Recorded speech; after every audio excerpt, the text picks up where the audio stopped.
Bienvenue pour cette nouvelle vidéo. Après plus de 6 mois sans activité.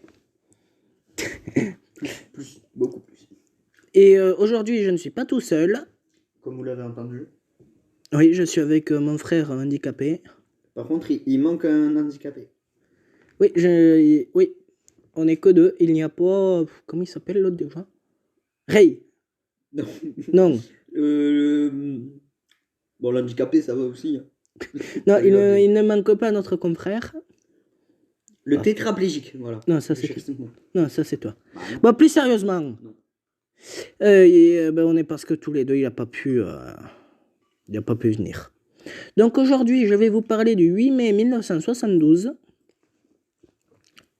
qui est le vol 571 de la compagnie belge Sabena, d'école de Vienne en Autriche, le 8 mai 72, mais est rapidement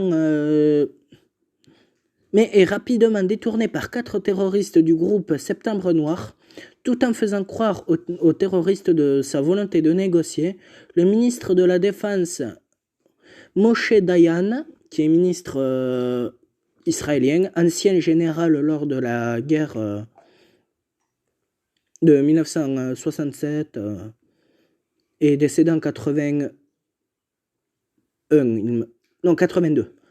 Bon, et Dayan prépare en quelques heures une opération commando composée de soldats d'élite de Tsahal pour sauver les otages.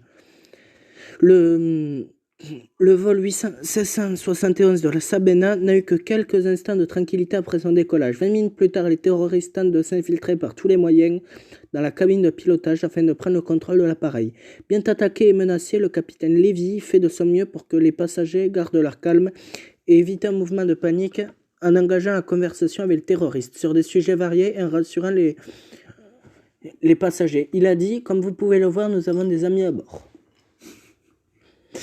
L'attaque a été préparée par Ali Hassan Salamé, l'un des cerveaux de Septembre Noir.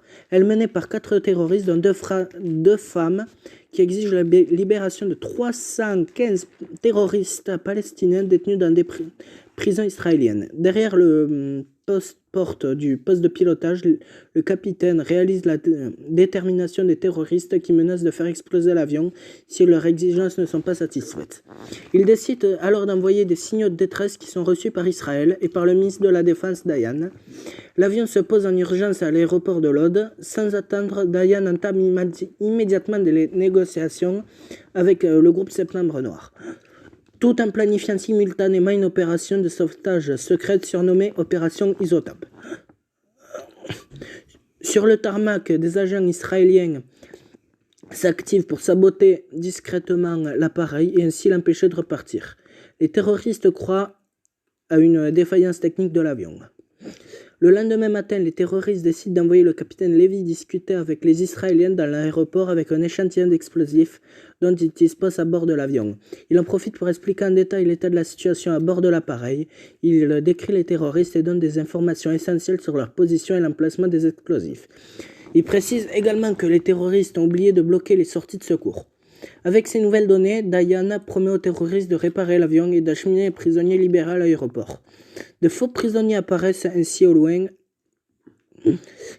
supposés les transférer vers le Caire. Un avion se pose sur la piste. À 21h, après le début de la prise d'otage, les commandos d'élite de l'unité Sayaret Matkal, déguisés en techniciens, se dirigent vers l'appareil. Le commandant de l'unité est Ehud Barak.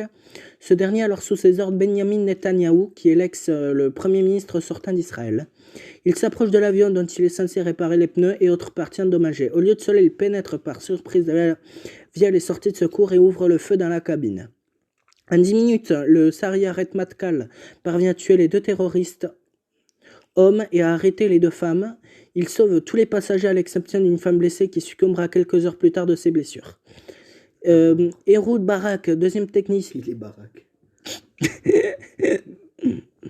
Les terroristes femmes ont été condamnés à la prison à vie en Israël avant d'être délivrés plus tard dans le cadre d'un échange de prisonniers après la première guerre du Liban en 82.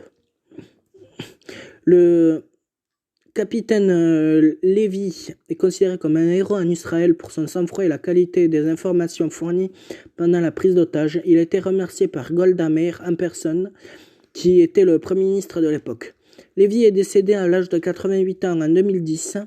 Barak, commandant la Sayeret Matkal lors de l'opération, est devenu par la suite chef d'état-major de Tzal, puis Premier ministre et ministre de la Défense. Netanyahou, soldat de la Sayeret Matkal, devenu Premier ministre d'Israël en 2009, comme je l'ai dit. Et voilà, c'est la fin de cette vidéo sur l'opération Isotope.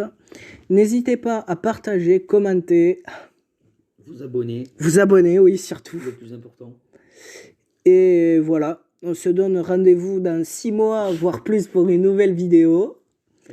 Et on va essayer d'être régulier. T'es sûr? Oui. Ouais. Bon, de toute façon, on va en refaire une juste là. Peut-être. Ouais. Bon, au revoir.